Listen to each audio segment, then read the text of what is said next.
I have been beating the drum all week that the Commanders need to look seriously at the veteran quarterback market, not as like, hey, we're trying to win next year. We need to bring in a veteran so that they can put us over the hump. Nah, you need to make sure you have someone there to get the most out of this number 2 pick. We talked about that with Jason Campbell earlier in the week. Definitely recommend that interview in the Hoffman Show podcast feed if you missed it. But also to be ready to play. Because I don't know that these quarterbacks, Drake Maye, Jayden Daniels specifically, or J.J. McCarthy, are ready to play in 2024. So whether you stay put, whether you trade back, whatever the situation may be, and I think staying put is certainly the most likely option, you better have someone ready to go. Don't believe me? Ask Dan Orlovsky. Respected as they come when it comes to quarterbacks in the analyst game, was on the Pat McAfee show today and had this to say about Drake Maye specifically. Drake Maye, have you done what are your thoughts on Drake Maye? He's top 3 guy, he's top 3 quarterback in this draft class? Or what are your thoughts on Drake Maye? Yeah, I think Drake Maye has to get the Jordan Love treatment. Like, you have to sit Drake Maye for at least a year or two. I remember calling one of his first college football games, dude, and being like, oh my gosh, this guy's wildly talented. And Mac Brown, having a conversation with me, he was like, Dan, this kid is everything that you want. He just mechanically is just so raw. And that's always like a good thing because you can mold him. And I don't think he mechanically, specifically with his feet, has gotten a lot better. He hasn't. In college, it's always like, do you have to, all that stuff. So I think if you sit him for at least a year and you develop him, I can see that Boston kind of right back at the belt. I think if you can sit him for at least a year, you got a chance to have a really, really good player, but you can't play him early. I think that feels right to me. Look, is some of this in it, obviously confirmation bias? Yeah. But when I watch Drake Maye on tape, I see the slot, the thing that jumps out to me that gives me the biggest worry is the footwork. Now, a lot of that is because he's playing for muddy pockets seemingly all the time. And it's hard to have good feet when there's nowhere to put your feet. And North Carolina's offensive line is not very good. His receivers don't get open reliably. So it's really a lot harder for him to look like, hey, that's really smooth NFL quarterbacking in the way that Jayden Daniels, if you just watch the TV copy, it looks smooth all the time, or a lot of the time, because he's got a good offensive line. His receivers get open. So the question then becomes, if you're projecting traits, how do you get the most out of those traits? And you look at Jordan Love, and all of a sudden this dude takes the field, and Anthony, his footwork literally looks like Aaron Rodgers. Like he sat behind A-Rod and went to A-Rod school for 3 years, and he comes out, and there's nobody in the history of the league that's ever had the footwork that Aaron Rodgers has.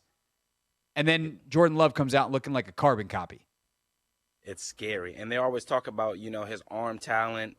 It looks like that of Aaron Rodgers, man. 2 talented special guys, and hey, now that's what it does. By the way, I saw Love at the Super Bowl. He was out there on Radio Row. He is way bigger than I thought he was. Tall or both shoulders and arms? Both. I didn't realize he was 6'3". Yeah. He's built. And I don't know why. I just expected him. I think because he looks like Rodgers on the field, and he's got kind of that floaty, I'm light, I'm bouncing around footwork. I just thought he was a smaller guy. That dude is huge. Yeah. A big quarterback. Yeah. Anyway, Drake Maye, also big quarterback. And so I think sitting him behind someone who he can learn the finer points of quarterbacking from, and not having him in a bunch of muddy pockets, not having him having to survive, and your daily existence is practicing perfect footwork every day for a year, that's kind of ideal, I think, for a guy like Drake Maye. So that's why you need a Ryan Tannehill, a Jacoby Brissett, a Tyrod Taylor, someone who's not going to be the most exciting person in the world when you take the field week 1, but is going to make it a lot more exciting when you take the field in 2025 and you feel like Drake Maye's a lot more ready. Orlovsky on the idea that you need that guy. You need the bridge if Drake Maye is your quarterback. Yeah, you can't, dude. You know this as well. Dude, if you take a young talent, I think I've learned it a little bit over the years. If you take a young, talented quarterback that has mechanical flaws and you play them early, they struggle. And it's almost impossible to then eventually fix those flaws. So you have to mechanically fix that stuff to ever allow the talent to kind of be the number one part of their game. So, yeah, a team that has like a player that you know can at least give you a chance at that position, and you are committed to sitting Drake Maye for the year, almost like they did with Patrick. You're committed to doing that like they did with Jordan Love. You guys, I mean, Ty, you know this. I've talked about Jordan's feet for years now, and that's really the thing that got better as this season went on for him, once he got in the live game. So, yeah, I think if you sit him, top 5 pick, absolutely. So that's the thing, though, is like, are you committed to doing that? Who's your bridge? And I like Dan's point at the end there, too, though. Like, once Love got on the field, there was still a learning curve. Like, he got better as the year went and that stuff. So eventually there is a point where you need to play. But I like that idea of commitment of, like, a year of someone else. And then I think the question, Anthony, that we can ask on the phones, too, is, like, are you all right with Sam being that guy? Are you all right with Sam being it? Because I think that comes with a whole other litany of complicating factors that I don't know that I want Sam being my bridge quarterback, even if I totally think that he is a high-end backup a long time from now. But this is why, like, I keep circling Tannehill, why I keep circling Jacoby even, to say, like, dude, will you come back and do the thing that you thought you were going to do last year? Will you come back and compete? It's going to be a fair competition. In fact, you're going to go in as QB1. And unless this kid comes in and blows us away and crushes you in a quarterback competition, we are committing to sitting him for the year. So are you down? Like, that's what I would do if I was going to Jacoby Brissett, because the other thing with Brissett is he's got, even though he's going to have to learn a new system, he's learned multiple new systems before, including one of the more complicated and off center, if you will. Like, most things are West Coast or Air Coryell, and then somewhere over out in left field is whatever the hell Bill Belichick's coaching tree runs, McDaniels, Bill O'Brien, etc. Like, he's run all that stuff. And so he's going to have to learn Cliff's system, but he's very good at that. And he's got rapport with Terry and Jahan. So you have a chance for your receivers to be a hell of a lot happier this year. That's why Jacoby's my number one guy. But, like, the more I think about this, the more I am very much in the camp of go take your big swing on Drake Maye, big, physical, prototypical quarterback with all kinds of traits that tell you he could be successful. And for the love of God, don't start him next year.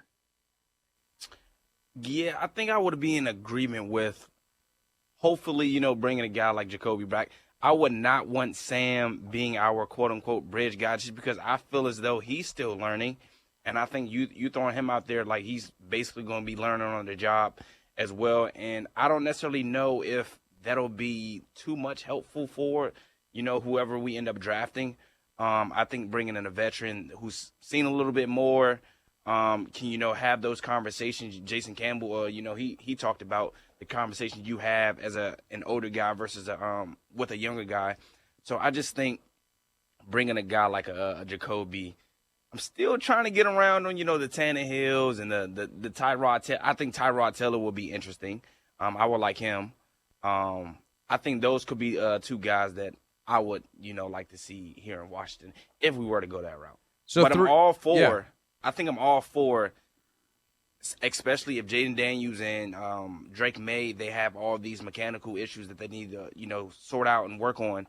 I would definitely be all in on drafting those guys, sitting them a year, and because I'm cool with being patient. I realize that we're not going to be contenders next year. I think we're 2 years away from actually being contenders. So why rush the process if the goal is to hopefully be contenders in the near future? 301-230-0980. What do you want to see from the Commanders? You heard Orlovsky, and really, I guess the question we're asking is, are you okay with Sam Howell being the bridge guy, or do you think they need to go and be somewhat aggressive in this veteran quarterback market? 301-230-0980. Take your calls before Dave joins us to preview the Wizards at 6:15 next. Hey, this is DA, and you're listening to The Hoffman Show on the Team 980 and the Odyssey app.